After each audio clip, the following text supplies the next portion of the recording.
vou contar mais uma linda história a partir de agora. Só que eu quero fazer antes um pedido para você. Se inscreva no canal. É um gesto tão simples para você e tão significativo para o canal. Entra no canal, se inscreva, curta, põe o teu joinha, acione o sininho. Para nós isso é muito importante. O canal ganha força e muito mais histórias a serem contadas. Por favor, se inscreva no canal. Agora, prepara o coração, porque a história de hoje é linda.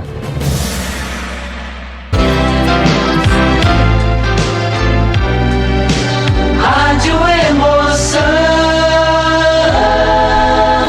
Paulinho Boa Pessoa. A verdade de cada um. História linda, que privilégio meu de repente receber uma carta assim, escrita com tanto carinho, com tanto amor. A história é maravilhosa, você vai amar.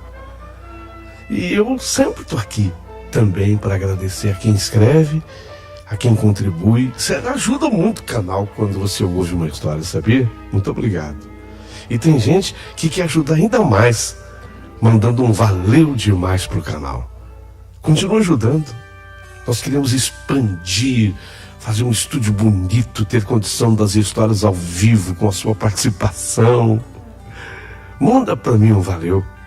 Falei, como é que eu faço para mandar um valeu? Eu amo o teu canal. Ó, sabe onde você curte a história, coloca o teu positivo, o teu joinha? Ali. Você corre a vista pro lado direito e encontra um coração. Criação do YouTube. E dentro do coração, um cifrão. Para mim, eu entendo que seja doação feita com o coração, com amor. Aí você manda quando você puder pro canal. Mas ajude sim. Ajuda, porque a gente tem que... muitos custos. Até as músicas que nós usamos, a gente paga direitos autorais. Se você mora em outro país e tem vontade de ajudar, manda um superchat, ajuda muito, super stickers. E para breve... nós vamos criar uma seção para os membros do nosso canal. Você tem vontade de se tornar membro? Assim, um sócio, uma sócia do nosso canal? Então prepara aí. A história de hoje você vai gostar. Nossa, eu tenho certeza que você vai gostar, porque eu vou dizer uma coisa, quando eu li a carta, a primeira vez que eu li, que eu recebi, eu até chorei mesmo. Chorei de verdade. Mas eu vou contar com amor. Começou. Eu entrei naquele carro aos berros, sabe? Esperando. Eu não quero ir, eu não vou, mãe. Eu não quero ir. Eu não vou, eu não quero ir. Eu não vou, já falei que eu não vou. Ela me forçava, não queria ir. Mas ela estava, minha mãe, determinada e indiferente aos meus apelos. Eu fui praticamente colocada à força dentro do carro. Fui chorando dentro dele e ao chegarmos a um lugar grande, arborizado, com um prédio com poucos andares e uma capela, eu estava apavorada quando eu fui apresentada à irmã Fátima, uma freira, que vestia um hábito marrom. A irmã Fátima veio nos receber. Minha mãe se despediu como se fosse voltar dali a meia hora. Me deu um abraço, disse que me deixava no colégio, porque era melhor para mim, é melhor para você. Você vai entender que é melhor para você. E foi embora. Entender que é melhor para você e foi embora.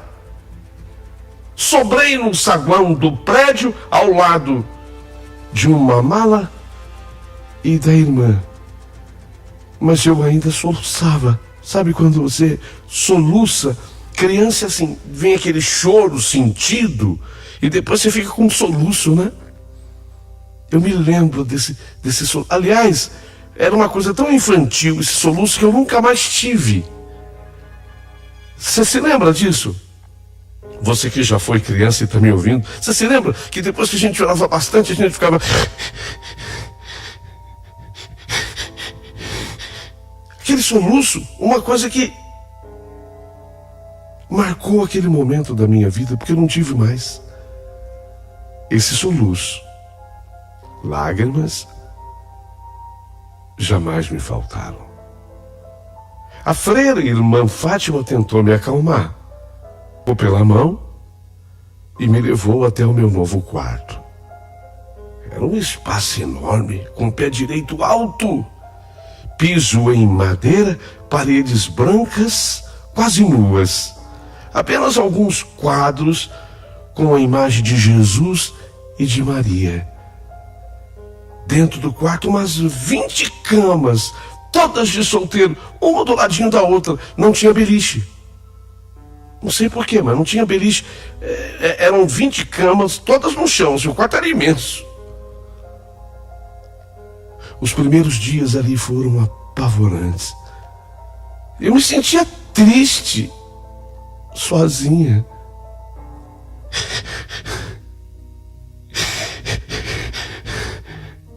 Eu ainda soluçava dentro do quarto, assustada. Por outro lado, eu pensava no que a minha mãe havia dito. Minha mãe? Eu pensava no que a minha mãe tinha dito. Aqui vai ser melhor para você. Melhor para mim. Durante a fase de adaptação, eu passava horas na frente do portão, vamos dizer, daquela escola. Aquilo era imenso. O portão era de ferro, grosso, e sempre trancado com corrente, cadeado. Eu ficava na frente daquele portão, com a esperança de que minha mãe aparecesse de surpresa para me buscar. Não, ela não vinha. Ela ficou um tempão sem aparecer, sem dar qualquer tipo de notícia. E eu chorava. Eu pedia para ser levado embora para casa. Eu pedia para a irmã Fátima. A irmã Fátima, paciente, me fazia entender que eu não iria embora, que eu não sairia dali tão cedo. Depois de mais ou menos um mês a mais de um mês que eu estava lá, meus pais, entre aspas, meus pais me visitaram. Eu fiquei contente. Pensei que tudo agora voltaria ao normal, voltaria a ser como antes. Mas não passou de uma visita mesmo. Embora eu tivesse pedido que eles me levassem. Outros encontros desse tipo aconteceram e eu demorei a entender por que meus pais ficavam muito mais tempo com as freiras conversando do que comigo. Eles iam lá e ficavam mais tempo conversando com as freiras do que comigo mesma.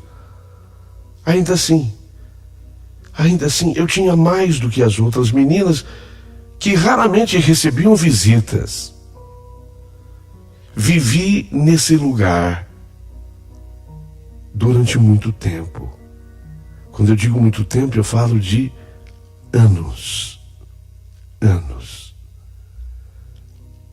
Achei que eu tivesse num colégio interno. As freiras eram rigorosíssimas. A disciplina ali, olha, dizem que o exército é rigoroso. Mas ali vou te contar. Nós tínhamos que dormir 9 da noite, 21 horas, a gente tinha que estar deitada. Então a gente começava a preparar o sono 8h30, 20h30. Escova o dente, vai ao banheiro, e até 9 da noite todo mundo deitado, se tivesse frio, embrulhada. Porque as luzes se apagavam. E não havia mais luz até que o dia amanhecesse. Acordávamos às 5h30 da manhã. Banho e reza. Antes do café da manhã, as orações. Depois é que íamos para a escola de fato, que ficava ao lado desse abrigo. Era tudo no mesmo terreno. O terreno era imenso, uma espécie de um sítio. Havia muita gente trabalhando lá, muitas funcionárias que se revezavam nos serviços de limpeza e de alimentação. Ao todo, chegávamos a umas 100 meninas. Ah, sim, quando estava lotado, chegamos a isso. Crianças, adolescentes, tudo era rigorosamente controlado pelas irmãs. Até o tempo no chuveiro. Você acredita que o nosso banho era cronometrado? 3 minutos? Você toma banho em 3 minutos? 3. Era cronometrado. E havia sempre um dedo duro. A disciplina era absoluta e total. Até hoje eu sou muito rápida para tomar banho, para ir fazer minhas necessidades. Uma freira ensinou: o intestino resolve tudo em 30 segundos. O que você tem para fazer, você faz em 30 segundos. O resto é enrolação. Aprendi lá dentro. A gente podia ficar vendo televisão, só que a televisão ficava sintonizada num único canal educativo. Canal educativo. Não passava outra coisa, era canal fixo. E não havia quem mexesse, porque a TV ficava no alto. Eu ainda nem sonhava que, na verdade, eu não estava na escola. Eu estava num abrigo para órfãs. Não tinha nenhum menino, todas meninas. Eu estava num abrigo para as órfãs. Lá pelos meus 9 anos de idade, eu já estava acostumada ao esquema da escola. Mas eu queria ainda saber quando que eu vou voltar para minha casa. Eu ainda tinha esperanças. Quando é que eu vou voltar para minha casa? Durante uma visita, de tanto perguntar o motivo de eu estar ali, a minha mãe, ela perdeu a paciência. Ela estava me visitando naquele dia. Irritada com as minhas insistentes perguntas de quando é que eu vou voltar para minha casa, ela falou: Silvia, escuta aqui, vem cá. Escuta aqui, você precisa ouvir uma coisa. Você não tem o direito de ficar se queixando da vida, não. Porque poderia ter sido pior no teu caso. Se você não tivesse sido abandonada na minha casa, poderia ter sido pior no seu caso. Abandonada? Ela disse isso? Que eu fui abandonada na casa dela? Como assim? Abandonada? Eu perguntei. Eu fui abandonada, mãe? Eu não sou a sua mãe verdadeira, Silvia. Sua mãe trabalhava em minha casa quando ela ficou grávida de você. Quando eu soube da gravidez, eu queria que ela fosse embora. Eu já tinha 2 filhos. Mas uma criança iria complicar tudo na minha vida. Sua mãe, então, me pediu por caridade que eu permitisse que ela ficasse até que você nascesse. E eu acabei ficando com pena dela. Eu gostava dela, da tua mãe. E eu concordei. Depois do seu nascimento, ainda por caridade, eu permiti que ela ficasse em casa mais um pouco até que você tivesse 1 mês de vida. Ela passasse a dieta. Você sabe, uma mulher depois que ganha nenê, ela fica 40 dias de dieta. Seria esse o tempo. Esse o tempo que eu permiti que ela continuasse em casa com você. Mas antes disso, antes desses 40 dias, a sua mãe sumiu. Sumiu, Silvia. Um dia eu escutei você chorando no quartinho dos fundos, que era destinado a vocês duas. E eu corri para ver o que acontecia. E a sua mãe já não estava. Ela havia levado o pouco que ela tinha e deixou um bilhete. O bilhete não está comigo aqui, mas eu o guardo. Qualquer dia eu te mostro. Que bilhete? Que bilhete que ela deixou? Dona Célia, cuida da minha filha. Até quando puder. Cuida da minha filha até quando puder. Você nem faz ideia, Silvia, de quantas pessoas me aconselharam a te entregar num desses órgãos responsáveis. Quando eu manifestei a minha vontade de ficar com você, muita gente me chamou de doida, de louca. Que eu já tinha 2 filhos, gente que eu tô falando da minha própria família. Que eu iria me arrepender. Mas eu olhei para você, pequenininha, e fiquei com pena, Silvia. Fiquei com pena. Mesmo contra tudo e contra todos, eu resolvi ficar com você. E foi assim, até que você estava chegando a 6 anos de idade. Você não tinha 6 ainda. O que os meus filhos tiveram nesse período, você também teve. Tudo o que eles comiam, você também comia. Tudo que eles vestiam, você também vestia. Por isso, você não tem o direito de reclamar, viu, Silvia? Não tem, não. Nesse dia, diante daquela que eu acreditava ser minha mãe, ela me fazendo essa revelação, eu fiquei tão chocada com a revelação que nem chorar eu conseguia. Eu fiquei com os olhos estatelados, olhando para Célia. E até aquele dia eu acreditava que ela fosse a minha mãe, não era?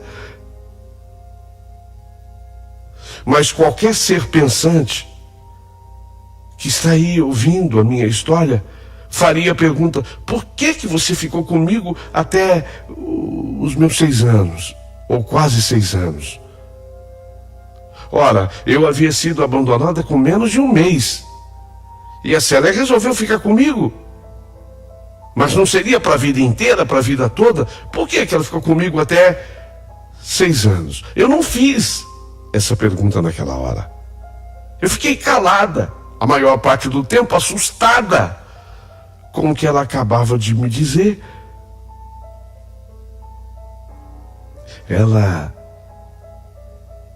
estava decidida a falar. E ao falar, ela não me poupou. Foi nesse dia que eu soube que eu não era filha dela. E que minha mãe de verdade tinha me rejeitado. Era uma rejeição ou não? Foi embora. Tá, deixou o bilhete pedindo para cuidar de mim, mas foi embora. Nesse dia não chorei, não conseguia. Não gritei, não conseguia. Não pedi colo. E nem pedi, como eu pedia sempre, para ela me levar para casa. Fiquei em estado de choque, olhando para minha mãe, entre aspas, sem dizer nada.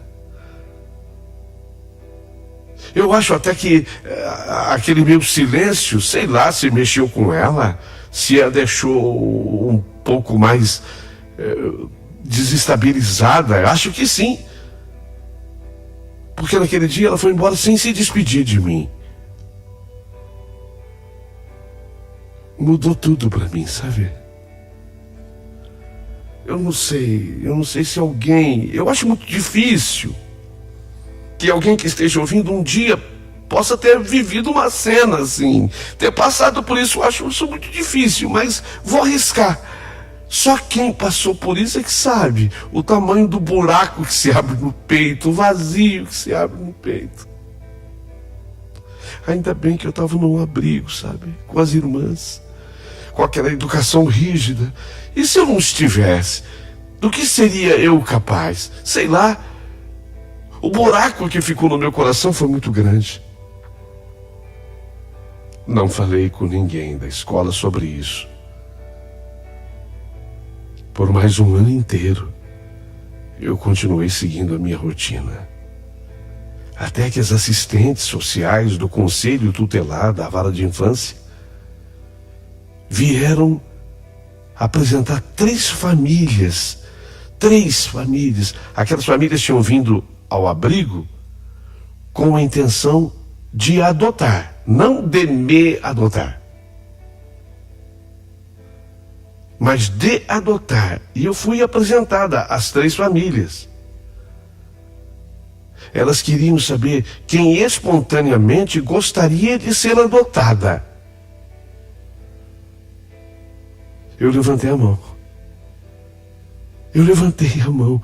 Eu senti naquele instante que talvez uma daquelas senhoras ficasse comigo. E uma delas olhou para mim assim com carinho, sabe? Eu percebi até um brilho diferente nos olhos dela.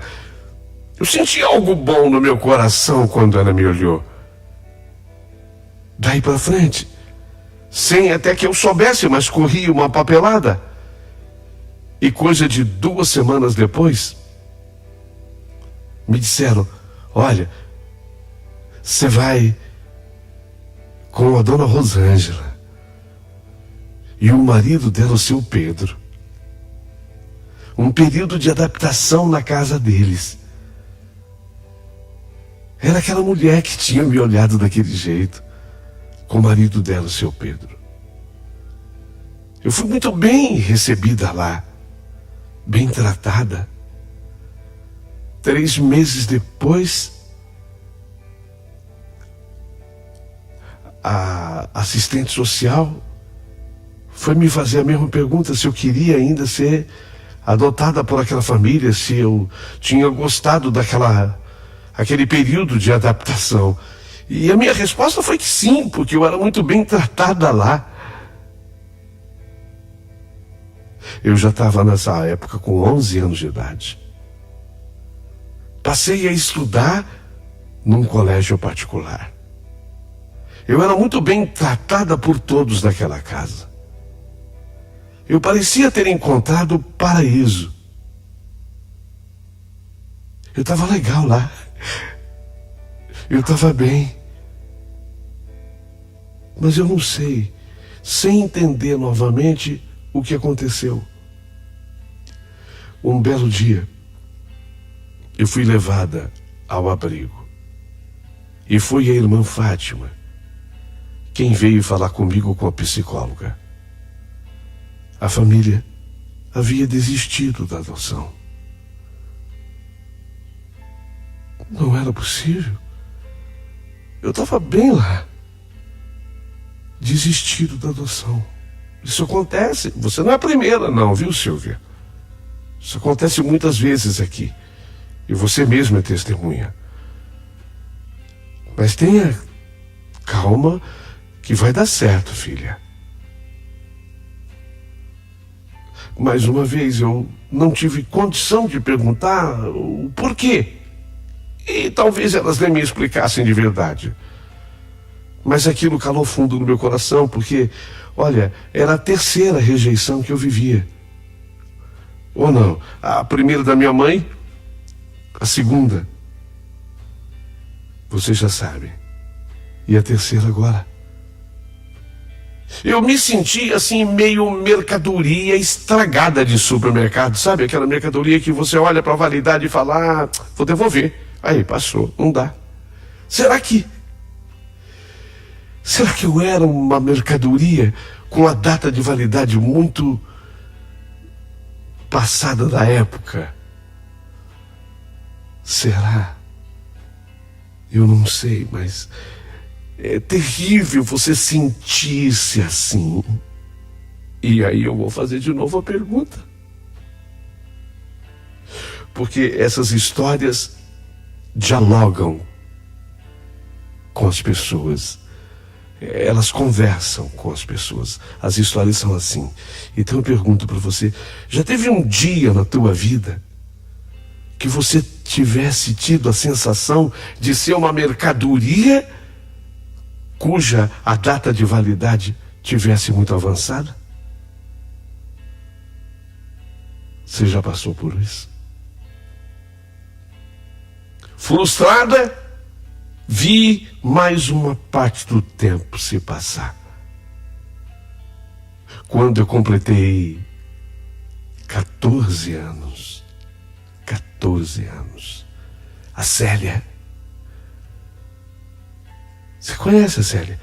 Aquela minha mãe. O Roberto, marido dela, meu pai. Aqueles que eu acreditavam que fossem meus pais reapareceram no abrigo. Eu tinha 14 anos. Eram aqueles que ficaram comigo quando o sumiço da minha mãe. Ficaram comigo até a idade de quase 6 anos. Segundo me contou a Célia, ela tinha desaparecido porque ela soube da minha adoção. Ela foi comunicada da minha adoção, então não tinha mais por que ela ia ao abrigo. Ela achava que ela não tinha mais nada que fazer naquele abrigo. Mas agora que fora informada da desistência da família, ela voltava a me visitar. Nossa, a informação chegou um pouco tarde para ela, porque o tempo tinha passado bastante. Mas de certa forma, confesso que eu fiquei feliz. Era ela e o seu marido quem eu, na verdade, conhecia como meus pais. E os filhos dela eu pensava que fossem meus irmãos. Depois disso, as visitas deles se tornaram mais frequentes. E 3 meses depois, eu fui surpreendida. Célia me fez uma pergunta. Silvia, quer voltar para casa? Como? Eu tinha entendido. A pergunta havia sido clara para mim. Mas eu tinha que fazer aquela pergunta na sequência. Como? Você quer voltar para casa, Silvia? E eu emudeci na sequência, fiquei um tempo sem saber o que, na verdade, responder. Eu acho que talvez ainda duvidando sobre tudo o que eu acabara de ouvir. Ou eu poderia também me sentir assim.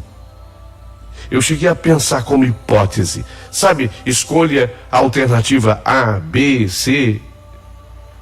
A outra hipótese, ela, tá vendo? Ninguém quis você, ninguém ficou com você, ninguém adotou você e o tempo está esgotando, ela está te fazendo essa proposta, quer voltar para casa? Essa hipótese existiu como alternativa, mas eu a menosprezei, porque tem uma hora que você tem que eliminar as coisas. Senão você morre. É uma defesa, é uma autodefesa da pessoa. Então essa alternativa que existiu, eu a eliminei. E então você não vai responder, Silvia? Quero sim. Quero sim. E foi assim que eu voltei para casa da Célia e do Roberto. Ah, e dos meus 2 irmãos. A Clarice e o Diogo. Agora eu já era uma mocinha, 14 anos. Agora eu tinha toda a condição de conversar e de entender muito mais claramente a coisa. Célia me explicou que me levou ao abrigo aos 6 anos de idade, porque a vida financeira do casal entrou em parafuso. E ela começou a ter brigas com o Roberto. Chegaram a se separar. Pessoas da família disseram que a separação, embora não fosse, mas disseram a ela que a separação estava acontecendo porque havia uma intrusa naquela família. Aquilo estava atrapalhando ela, que abrisse os olhos, ela ia perder tudo. A intrusa, vocês sabem quem é? Eu mesma. Diante da família ameaçada de se perder, diante do marido que ela amava, dos filhos, ela me pedia perdão, mas ela fez aquela escolha. Foi difícil para ela conseguir um abrigo tão bom. E, portanto, foi para lá que eu acabei sendo conduzida. Era a explicação. Mas era importante essa explicação, talvez apenas para que se entendesse aquele solavanco da minha história. Mas o que importava é que aos 14 anos eu estava de volta. De volta para uma casa, eu tinha uma família. Mas, verdade seja dita, ainda a vida financeira da Célia e do Roberto não era assim uma vida de muito conforto, não era. A casa era mantida, mas eles lutavam com dificuldades, tanto que eu, aliás, como também meus dois irmãos, a Clarice e o Diogo, estudávamos em colégio público. Sem o menor problema, aquilo para mim era um paraíso. Apenas estou citando para que vocês entendam que ela não foi me buscar porque a situação havia melhorado do ponto de vista financeiro. Ainda era difícil. Mas o que importava é que eles gostavam de mim. Alguém falará, mas será que gostavam de você, os dois, como se fossem pai e mãe? Não sei.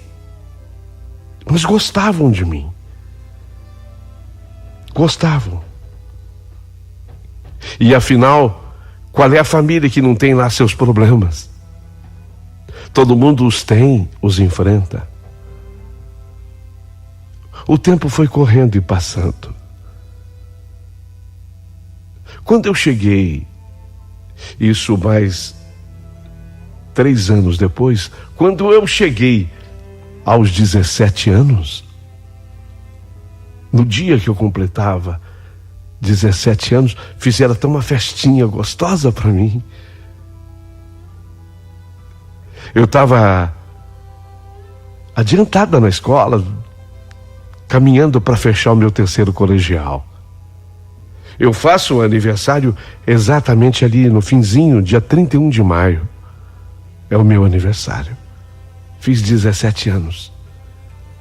E próximo à data, porque foi em meados de junho, eu tive a maior surpresa da minha vida.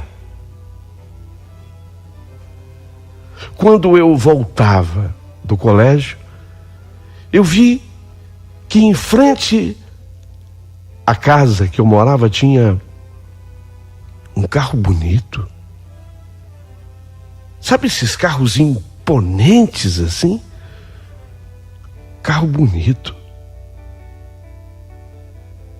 Quando eu entrei, aquelas pessoas conversavam na sala. E nesse instante, nesse momento, aquela mulher, ao me ver, ela se levantou do sofá, ela ficou assim olhando para mim. Eu coloquei a minha mochila do colégio no chão, olhei para minha mãe Célia. Eu chamava de mãe Célia, respeito. Ela era a mãe Célia. E busquei uma resposta, porque a resposta você busca em quem você sente mais segurança. A mulher estava me olhando, eu olhei para minha mãe Célia em busca de uma resposta. Afinal de contas, Quem eram aquelas pessoas? E quem era aquela senhora que não tirava os olhos de mim? Mas não foi para mim que a minha mãe Célia respondeu. Ela olhou para a mulher que ainda estava de pé e falou: Guiomar, essa é a menina. Essa é a Silvia, Guiomar. Essa é a menina. Eu notei que dos olhos da mulher, chamada Guiomar, lágrimas grossas escorriam. Pensei, será que eu vou ser adotada de novo? Que ela está me apresentando.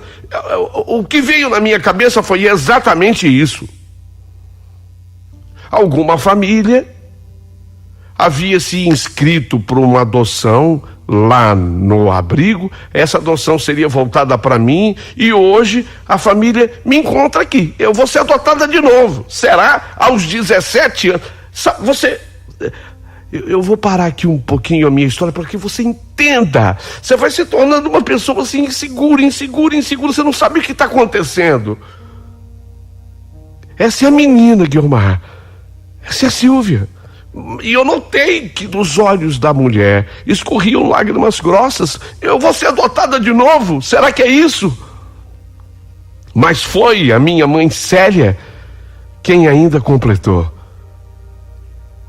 Guiomar, essa é sua filha.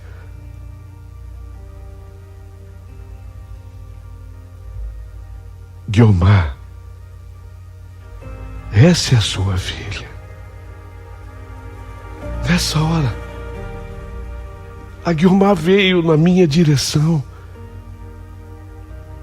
E eu continuei parado onde eu estava. A mochila perto de mim, no chão. A Guiomar me abraçou.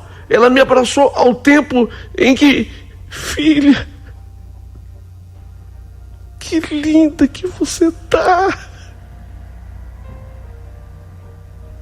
Você é a coisa mais linda. Você tá linda. Você tá linda, minha boneca. Que linda que você tá. Filha, eu quero te pedir perdão por tudo. Aquilo tudo era tão estranho para mim. Será que a Guiomar era minha mãe? Que mãe? Aquela que me abandonou? Milhões de coisas passavam pela minha mente, atribuladamente naquele momento. E a Guiomar me abraçando, chorando, me chamando de filha. Eu sentia seu abraço, eu sentia que as suas lágrimas molhavam a minha camiseta do colégio. Na medida que eu pude, eu também abracei, sabe? Não foi aquele abraço da minha parte, mas eu também abracei na medida que eu podia. Um abraço, frouxo abraço, mas eu também dei.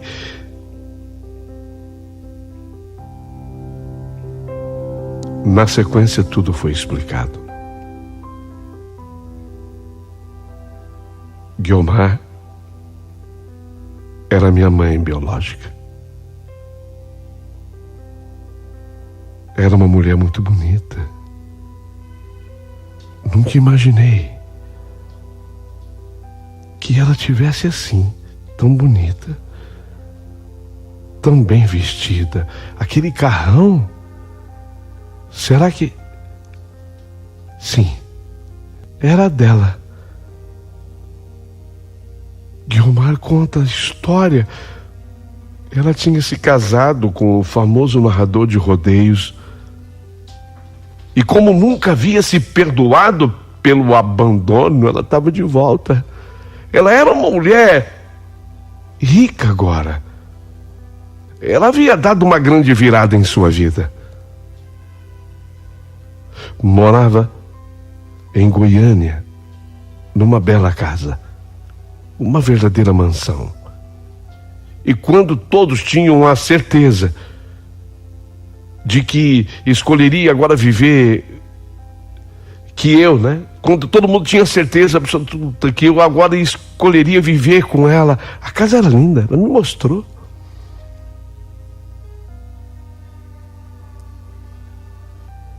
A casa tinha piscina.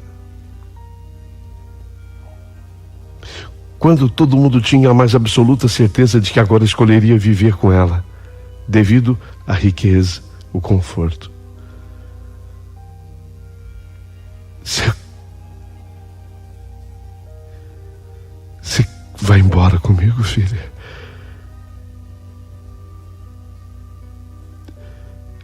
Olha, eu quero ficar com a Célia. Isso é, Célia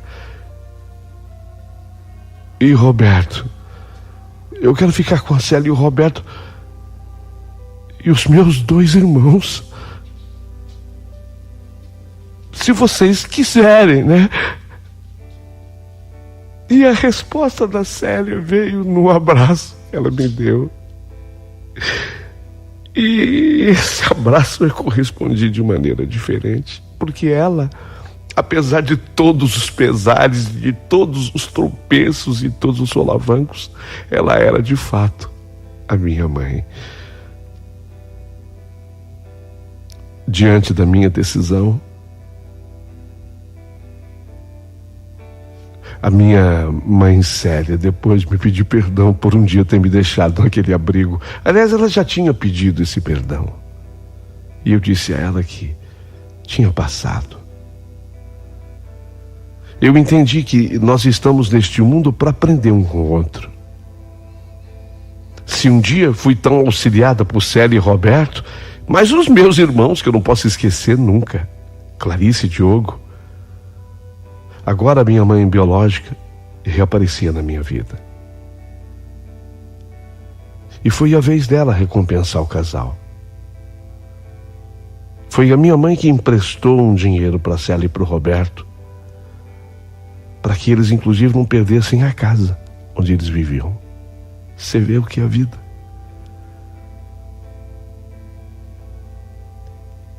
O tempo continuou a passar, mas agora eu que não tinha, passei a ter 2 mães.